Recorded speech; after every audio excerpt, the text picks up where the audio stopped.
할렐루야. 좌우로 보시고 인사하시겠습니다. 잘 되고 있습니다. 행복합니다. 다시 한번 좌우로 보시고 인사하시겠습니다. 잘 되고 있습니다. 행복 모임하면 더 잘 됩니다.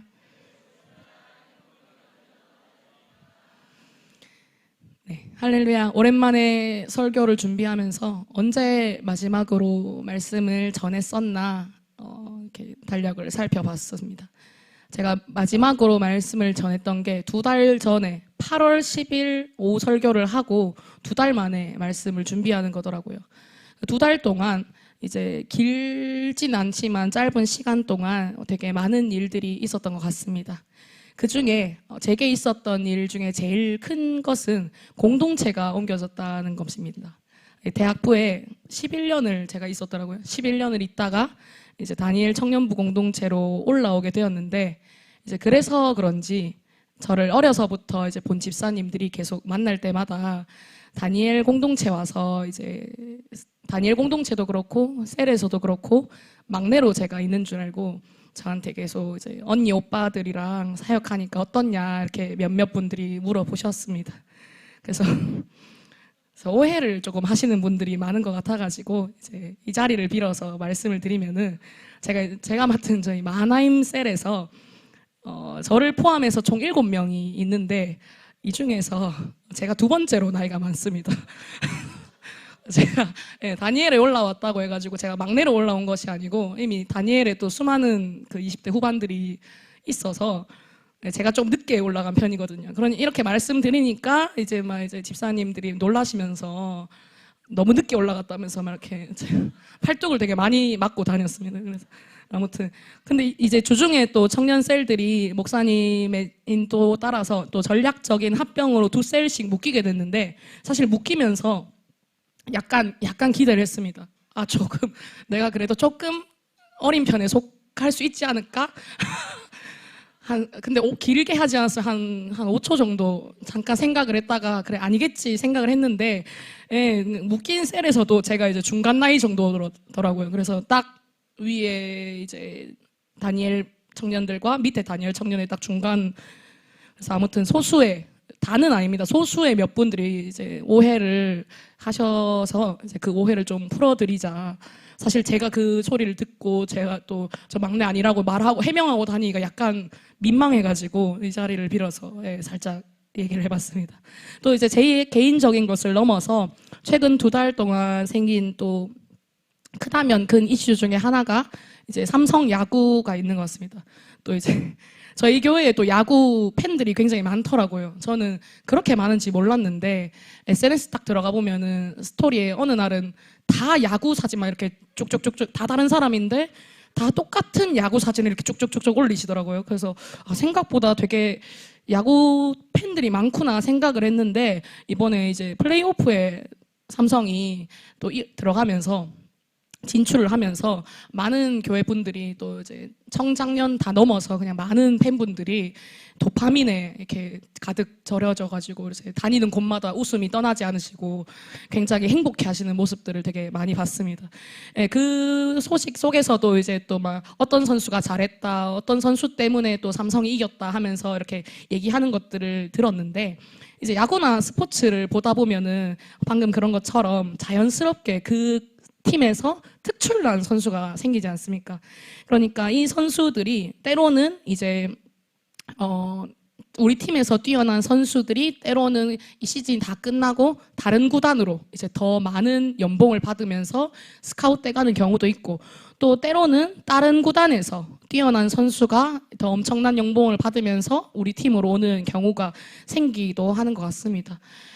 반면에 경기에서 활약을 하지 못하거나 좀 성적이 계속 좋지 않고 인기가 없는 선수들은 그 특출난 선수들과는 좀 다른 대우를 받다가 또 때로는 차별도 받고 또 욕도 먹다가 때로는 퇴출되는 위기에 처하기도 합니다. 세상 속에서는 내 능력이나 인기로 사람의 가치가 정해지기도 합니다. 방금 야구나 스포츠처럼 능력이 얼마나 좋으냐에 따라서 또 인기가 얼마나 많으냐에 따라서 그 사람이 평가되는 모습들을 우리가 자주 볼 수 있습니다. 하지만 우리가 다 알듯이 그것들은 사람의 가치를 결정하는 진짜 기준이 될 수 없습니다. 사람의 진짜 가치는 하나님 앞에서 다 똑같기 때문입니다. 하나님 앞에서는 내 능력이나 돈 또는 인기로 내 가치가 달라지지 않습니다. 하지만 사단마귀는 이 사실을 알지 못하게 눈을 가리우고 또 가치대로 살지 못하게 인간을 계속해서 속입니다. 그리고 세상 속에서도 고립되어지게 만듭니다. 오늘 본문인 마가복음에서는 그렇게 속아서 자신의 가치를 제대로 알지 못한 채 고장난 인생으로 괴로워하던 사람을 발견할 수 있습니다. 갈릴리 바다를 건넌 제자들과 예수님이 맞닥뜨린 것은 평화로운 언덕이 아니라 인간의 절망이 짙게 깔린 무덤이었습니다. 그곳에는 성경의 이름조차 제대로 명시되지 않는 한 사람이 있었다고 성경은 말하고 있습니다. 그는 사람들과 더불어 살 수 없었습니다. 스스로를 제어할 수도 없었고 누구도 그를 붙잡을 수 없었습니다. 쇠사슬을 끊고 소리를 질러대며 무덤 사이를 떠돌던 그 사람, 그의 존재는 한마디로 사람이 아닌 사람, 곧 사회에서 버려진 존재였습니다. 무덤은 죽은 자의 자리입니다. 그런데 이 사람은 살아있으나 죽은 사람처럼 무덤 사이에 거했습니다. 사람들 속에서는 살 수 없고 그러나 죽을 수도 없는 그 중간의 어둠에 갇힌 인간의 모습, 이 모습을 성경은 단순히 귀신 들림이라 말하지만 사실은 인간이 죄와 두려움 또 상처와 절망에 갇혀 있는 이러한 갇혀서 살아가는 모든 형상을 상징하기도 합니다. 나이가 적든 많든 우리는 각자의 인생에서 이 무덤의 경험을 피할 수 없습니다. 누군가는 상처의 기억 속에, 또 누군가는 실패의 굴레 속에, 또 누군가는 중독과 죄책감의 사슬 속에 살아갑니다. 겉보기에는 멀쩡해 보여도, 심지어 겉보기에는 잘나 보여도 마음은 무덤 속에 웅크리고 있는 사람들이 종종 있습니다. 그러나 예수님은 오늘 그 무덤을 향해서 직접 찾아가셨습니다. 예수님께서는 안전하고 정결한 회당이나 사람들의 환영이 있는 마을로 가신 것이 아니라 사람들이 피하던 그 어둠의 자리, 귀신 들린 자가 외치는 그 무덤으로 발을 옮기셨습니다. 이것이 복음의 시작이었습니다. 복음은 빛이 어둠을 피하지 않고 오히려 어둠 속으로 들어가 그 어둠을 밝히는 사건입니다. 마가복음 4장 마지막에서 예수님은 제자들에게 건너가자라고 말씀하십니다. 그 건너편은 이 거라사 광인이라고 불리는 이 사람이 있는 데가볼리 지방 이방인의 땅이었습니다.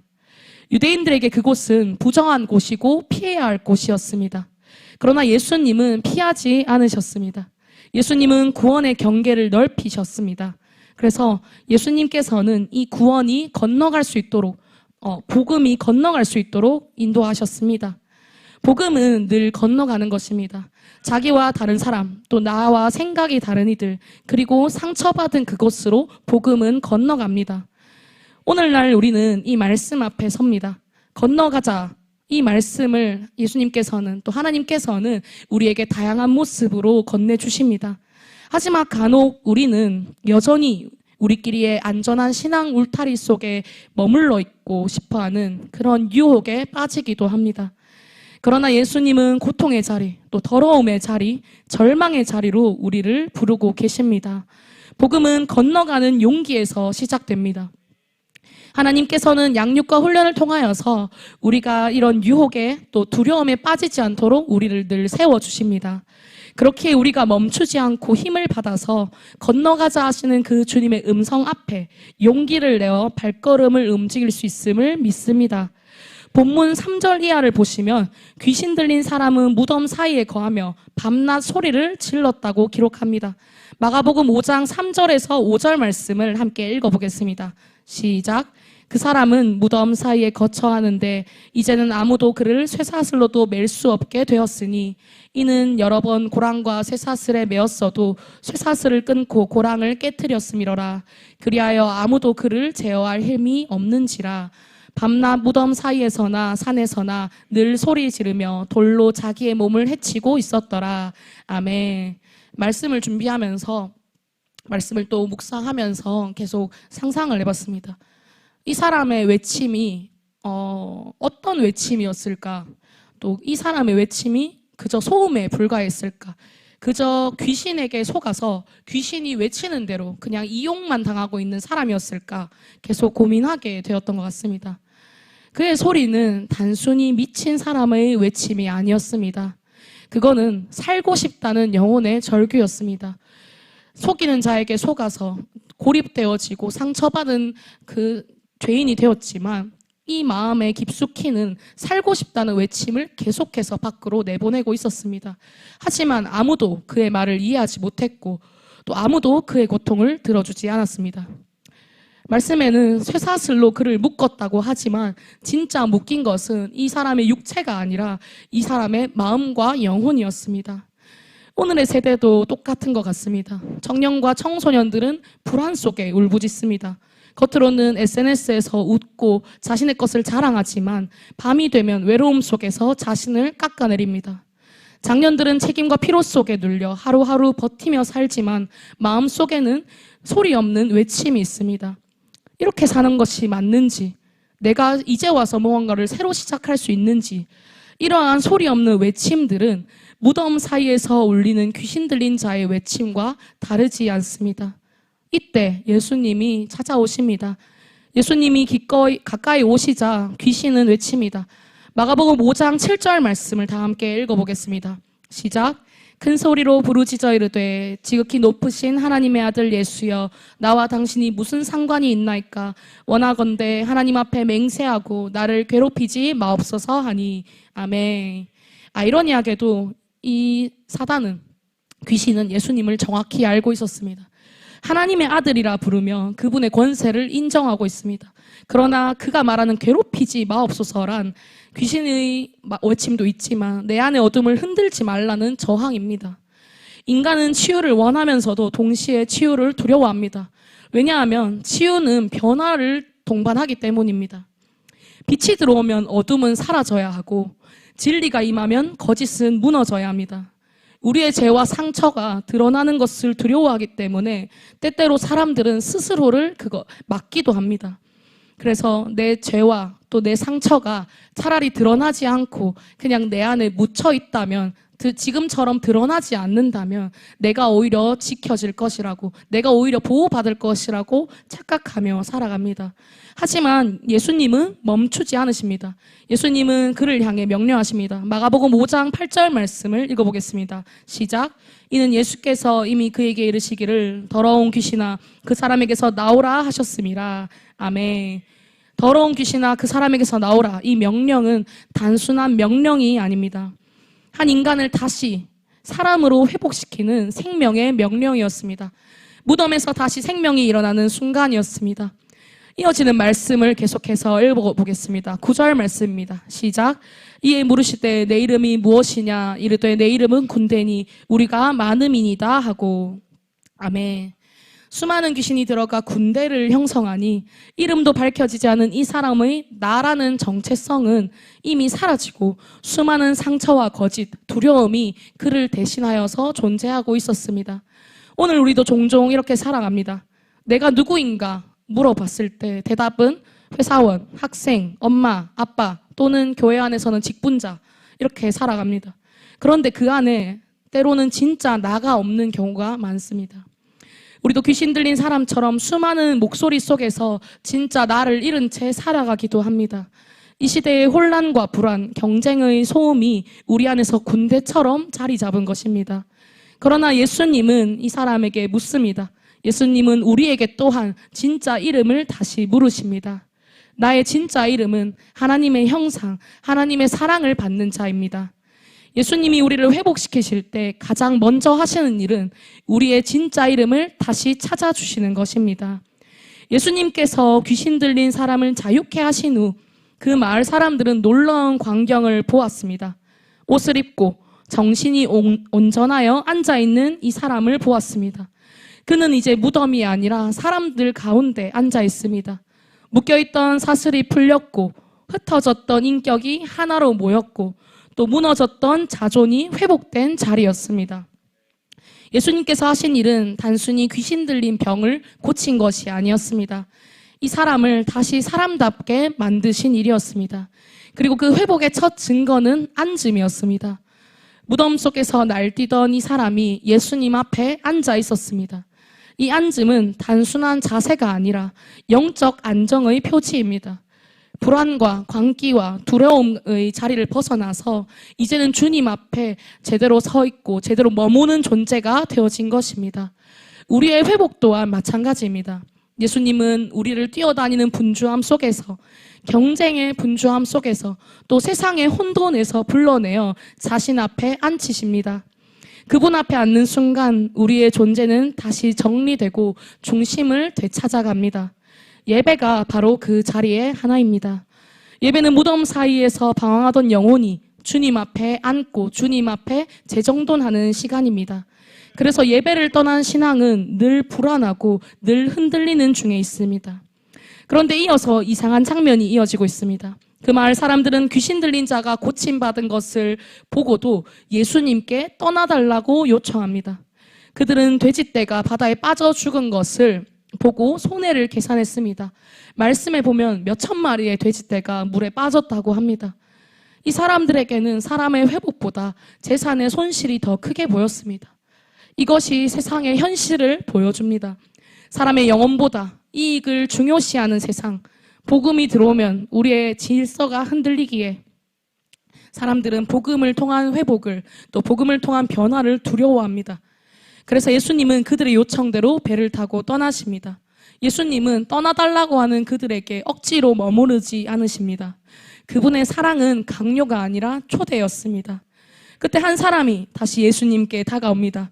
그는 이제 자유인이 되었던 거라사 광인이었습니다. 거라사 광인은 간절히 요청합니다. 주님과 함께 있게 해달라고 요청하고 있습니다. 이 장면에서 우리는 놀라운 역설을 보게 됩니다. 예수님은 떠나시는데 이 사람은 따르려 합니다. 그러나 예수님은 그런 제안을 거절하십니다. 본문 19절 말씀을 함께 읽어보겠습니다. 시작. 허락하지 아니하시고 그에게 이르시되 집으로 돌아가 주께서 내게 어떻게 큰 일을 행하사 너를 불쌍히 여기신 것을 네 가족에게 알리라 하시니. 아멘. 여기서 예수님의 관심은 함께 있는 것이 아니라 보내심이었습니다. 예수님께서는 그를 제자로 함께 동행하진 않게 하셨지만 대신에 그 지역의 증인으로 세우셨습니다. 이것이 바로 복음의 사명입니다. 회복의 은혜를 받은 자는 그 은혜를 흘려보내야 합니다. 무덤에서 나온 자는 다시 무덤으로 돌아가지 않습니다. 그는 자신이 살던 마을로 돌아가서 복음을 전하는 첫 번째 이방 선교사가 되어집니다. 예수님은 그에게 주께서 내게 어떻게 큰 일을 행하셨는지를 알리라라고 말씀하셨습니다. 복음 증거의 핵심은 내가 경험한 은혜를 전하는 것입니다. 내가 경험한 주님의 사랑을, 내가 경험한 주님의 회복을 말하는 것입니다. 이 사람은 신학을 배우거나 또는 설교법을 익히거나 뛰어난 전도의 방법을 배운 사람이 아니었습니다. 그러나 이 사람에게는 분명한 간증거리가 있었습니다. 무덤에 죽은 자처럼 있었으나 예수님을 통하여서 살아난 이 뛰어난 살아있는 간증이 있었습니다. 쇠사슬에 묶였으나 주님께서 완전히 자유하게 하셨다는 이 간증을 가지고 있었습니다. 복음 전도의 시작은 지식이 아니라 경험입니다. 하나님이 내게 행하신 일을 이야기하는 것, 그것이 바로 복음 전파의 시작입니다. 우리는 복음을 가르치는 일로만 생각할 때가 있고 복음을 전할 때 스킬이 필요하다 생각하지만 말씀은 먼저 그것을 증거하는 일이라 말하고 있습니다. 증인이라는 마르투스라는 단어는 본자, 경험한 자를 의미합니다. 복음의 증인은 복음을 설명하는 사람이 아니라 자신의 삶에 나타난 그 복음으로 변화된 사람을 이야기합니다. 그 사람은 데가볼리, 즉 12도시 지역으로 가서 예수님께서 자신에게 행하신 일을 전파합니다. 그는 예수님을 따라다니지는 못했지만 그의 삶 전체가 예수님을 드러내는 길이 되었습니다. 그의 존재가 곧 복음의 나타남을 증거하는 것이 되었습니다. 우리의 사명도 이와 같습니다. 우리가 예배당 안에서만 예배를 드릴 때만 신앙을 지키는 것은, 교회 안에서만 신앙을 지키는 것은 불완전한 순종입니다. 진짜 복음의 삶은 무덤에서 나와 세상으로 걸어 나가는 것입니다. 그곳에서 주님이 내게 행하신 일을 이야기하는 것, 그것이 이 시대의 증거자, 곧 복음의 사람의 사명입니다. 오늘 본문은 한 사람의 인생 역전 스토리이자 우리 모두의 영적인 여정을 보여줍니다. 먼저 그는 무덤 속에 있었습니다. 죽어 있었습니다. 죽어 있던 그에게 예수님이 찾아오셨습니다. 그 사람은 예수님을 통하여서 구원과 회복을 얻었습니다. 그리고 그는 마침내 복음을 전하는 증인으로 보내심을 받았습니다. 이것이 구원의 완성 과정입니다. 구원은 단순히 나를 고쳐주셨다 해서 끝나지 않습니다. 그 치유는 반드시 사명으로 이어집니다. 치유받은 사람은 복음을 말하지 않을 수 없습니다. 왜냐하면 그의 존재 자체가 복음의 증거이기 때문입니다. 사랑하는 여러분, 우리 각자에게도 무덤 사이가 있었습니다. 또 때때로는 그 무덤 사이로 우리가 스스로 걸어 들어가기도 합니다. 누군가에게는 그 무덤이 과거의 상처일 수 있고, 또 누군가에게는 죄책감과 실패 혹은 중독과 절망일 수 있습니다. 그 무덤 속에서 우리는 묶이고 또 앞선 이 광인처럼 괴로움을 외치고 또 때로는 자신을 해하며 쓰러지기도 합니다. 그러나 예수님은 여전히 그곳으로 다시금 찾아오십니다.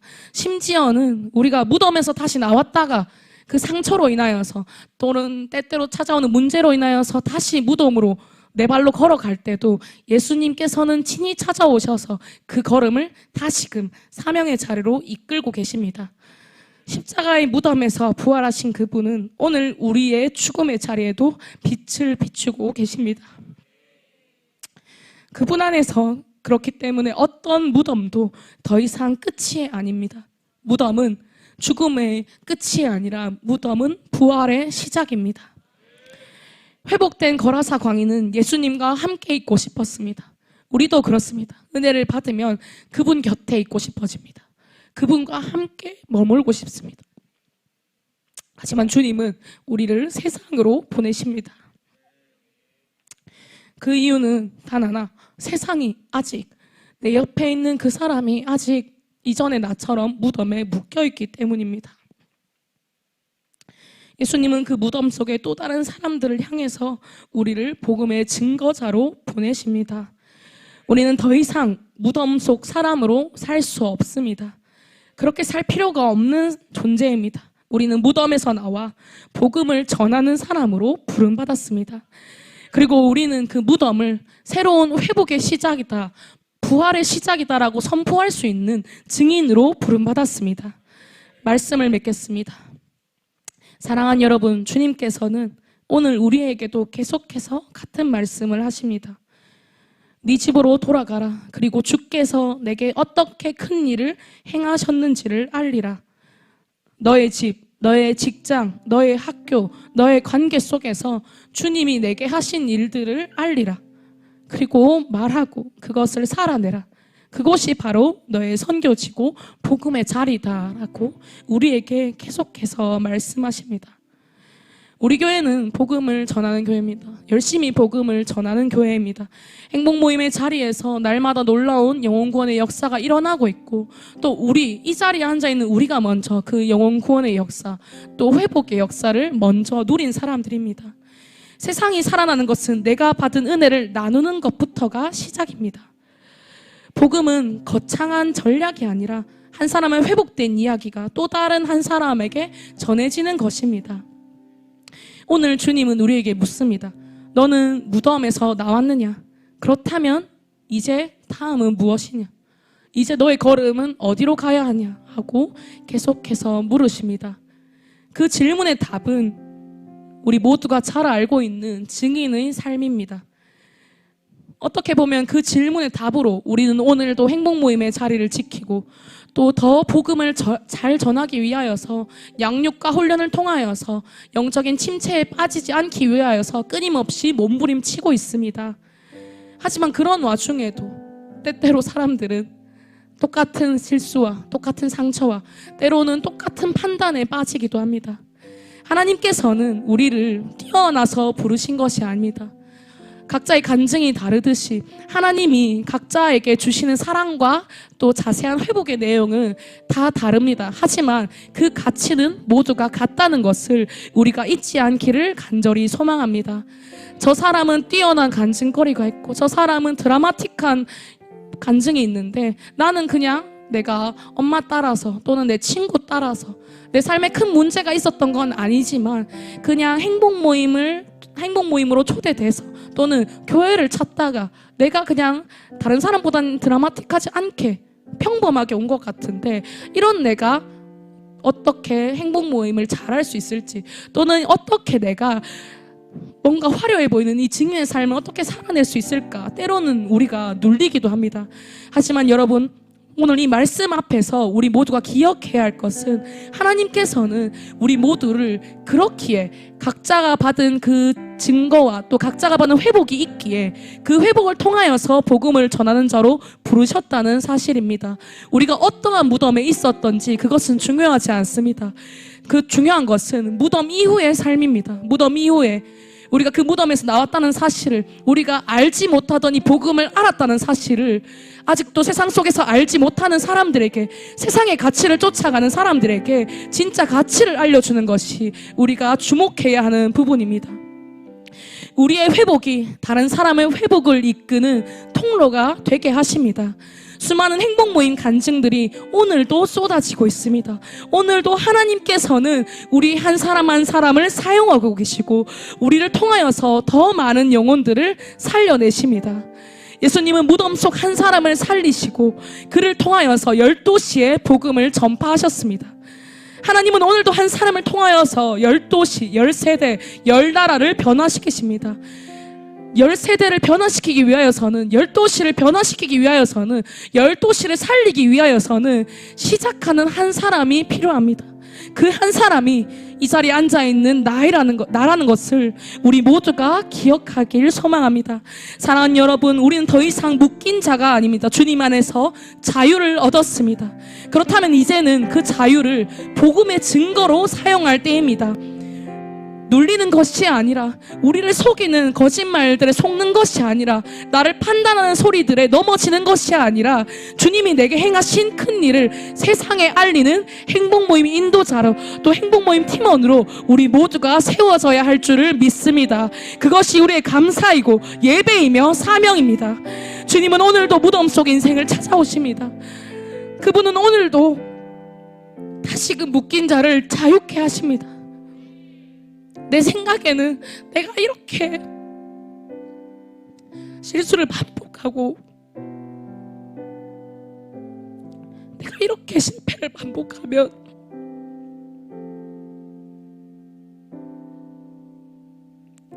하나님도 나를 사용하지 않을 것 같은